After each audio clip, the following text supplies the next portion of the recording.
ਮੈਨੂੰ ਇੱਕ ਬੜੇ ਵੱਡੇ ਮੌਲਵੀ ਸਾਹਿਬ ਮਿਲੇ। ਇਹ ਮੁੜ ਕਦੀ ਕਦੀ ਵੱਡਿਆਂ ਮੌਲਵੀਆਂ ਨਾਲ ਸਾਨੂੰ ਵੀ ਤਕਰੀਰ ਕਰਨ ਦਾ ਟਾਈਮ ਡੀ ਜਾਂਦਾ।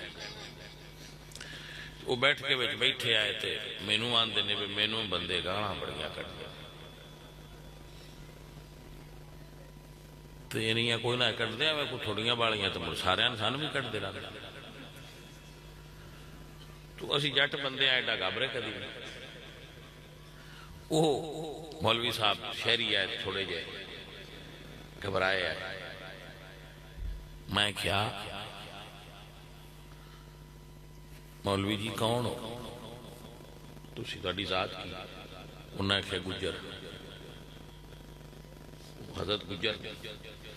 ਮੈਂ ਕਿਹਾ ਹਜ਼ਰਤ ਸਾਹਿਬ ਆ ਸਾਡੇ ਸ਼ਹਿਰ ਵਿੱਚ ਵੀ ਬੜੇ ਗੁੱਜਰ ਨੇ, ਕਦੀ ਕਿਸੇ ਉਹਨਾਂ ਦਾ ਹੱਥ ਨਹੀਂ ਚੁੰਮਿਆ। ਜਦ ਤੁਸੀਂ ਆਏ ਹੋ ਤੇ ਸਾਰੀ ਦੁਨੀਆ ਖਲੋ ਗਈ ਹੈ, ਤੁਹਾਡੇ ਹੱਥ ਚੁੰਮਦੇ ਰਹਿਣ, ਇਹ ਕਿਉਂ ਚੁੰਮਦੇ ਹੈ? ਇਹ ਜੀ ਫਿਰ ਦੀਨ ਦੀ ਵਜ੍ਹਾ ਤੋਂ ਹੀ ਚੁੰਮਦੇ। ਮੈਂ ਕਿਹਾ ਮੌਲਵੀ ਜੀ کہ ہاتھ دین دی وجہ تو چما لیندے ہو تے دو گاڑی بھی پے جوے تے جل جایا کرو، وہ بھی دین دی وجہ تو ہی پکڑ دینے۔ اور تساں انہاں دا کیڑے پلاٹ تے قبضہ کیتا؟ جیڑا مولوی گال کڈدا ہے وہ دین دی وجہ تو ہی کڈدا ہے، اور مولوی نال کیڑا شریک کام کر؟ مولوی مسئلہ ممبر تے بیٹھ کے کرے کہ سود لینا حرام ہے تے دوجیاں نوں کیڑی تکلیف ہونی ہے؟ وہ جڑا سود لیندا ہے وہ سی آکھنا با مولوی نہیں صحیح مسئلے کردا۔ بھائی گل دی سمجھ، جس مولوی ممبر تے بیٹھ کے آکھنا ہے حضور نے فرمایا من غش فلیس منا، ملاوٹ کرن والا حضور دا امتی نہیں ہوندا، جڑا دودھ وچ پانی لیندا ہے اس سے آکھنا با مولوی نہیں صحیح۔